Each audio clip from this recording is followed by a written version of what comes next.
much wrong with Vauxhall's 7th generation K-Series Astra that a few good engines wouldn't have sorted out. These have been added as part of the updates made here, delivering efficiency gains that might cause careful family hatchback buyers to see this car in a whole new light. The hatch and sports tourer variants on offer both get extra technology too. Think you know the Astra? Maybe it's time to take another look. We had forgotten just how good this Astra is to drive. If you happen to be familiar with the original version of this K-Series 7th generation model, then you might not have. Relatively lightweight and a clever Watts linkage suspension system made the handling of this car beautifully balanced, and that's something that's been further enhanced by the dynamic improvements made to this revised model. Revised spring and damper rates, which improve the ride over poor surfaces, and by fresh calibration for the steering, which improves body control at higher speeds. The lighter 3-cylinder engines now fitted here also help in that regard. Most will want the 1.2 litre petrol unit, offered in 3 flavours with 110, 130 and 145 PS. And if you want an auto gearbox, there's also a further 1.4 litre 3-cylinder petrol variant fitted with a 7-speed CVT self-shifter. Here we've opted to try the alternative diesel, another new 3-cylinder power plant, this one 1.5 litres in size and offering a choice of either 105 PS or, as in this case, 122 PS outputs. Choose the gutsier engine and you'll be offered the option of Vauxhall's first 9-speed auto gearbox, a torque converter unit which shifts smoothly but isn't especially eager to kick down. Stick with the lower powered diesel and you'll get yourself an Astra whose combined cycle fuel economy is WLTP rated at up to 65.7 mpg with NEDC rated CO2 emissions of 90 grams per kilometre.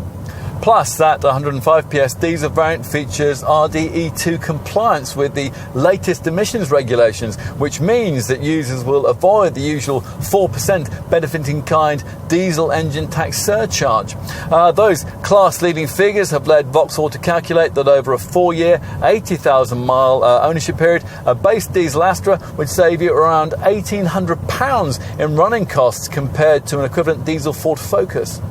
Mid-term facelifts are usually all style over substance. Here it's the other way around, which is good, but ideally the Astra needed both if it was to reassert its position towards the head of the family hatchback segment. As before, there's a choice of 2 body styles, this 5-door hatch or an alternative sports tourer estate.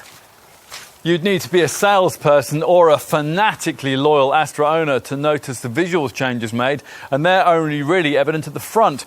The twin chrome lines that previously flanked the central brand badge on the grille have been replaced by a single silver strip here. Now that flows into the daytime running light elements in the headlamps, which now feature full LED illumination on most models. At the wheel, as before, the characteristic fascia element is what Vauxhall refers to as a blade-style panel that stretches right across the cabin, which remains ergonomic, quite nicely finished, and on a plusher variant like this one, relatively smart, although there's perhaps not quite the depth of quality that you'd find in a rival Volkswagen Group product. Infotainment, that's taken care of by a centre dash screen of either 7 or 8 inches in size.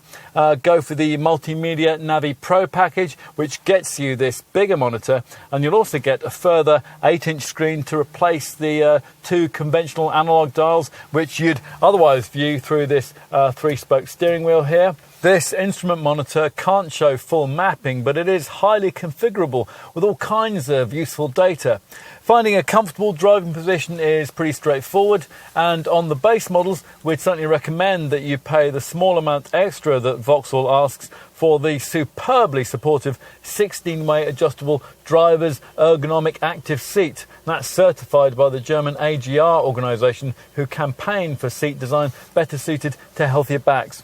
What else? Well, your over-the-shoulder visibility, that's a bit compromised, but there is plenty of cabin storage space. Right, let's take a seat in the back. Once inside, it's actually a lot more spacious than the exterior dimensions and the outward styling lead you to expect. There is almost as much space for your knees as you find in a Skoda Octavia, and that is the family hatch class leader in this regard. Scalloped front seat backs help here, as does the way that you can slide your feet properly right under the seat in front. Finally, let's take a look at luggage space, and that's another area you'd think might have been compromised by this 7th generation model's slight reduction in size. Actually, when you raise the tailgate in this hatch version, there's a very usable 370 litre space. That's measured up to the parcel shelf. Now, true, that isn't an especially noteworthy figure by current class standards, but it isn't a bad showing for a car that's less than 4.4 metres in length.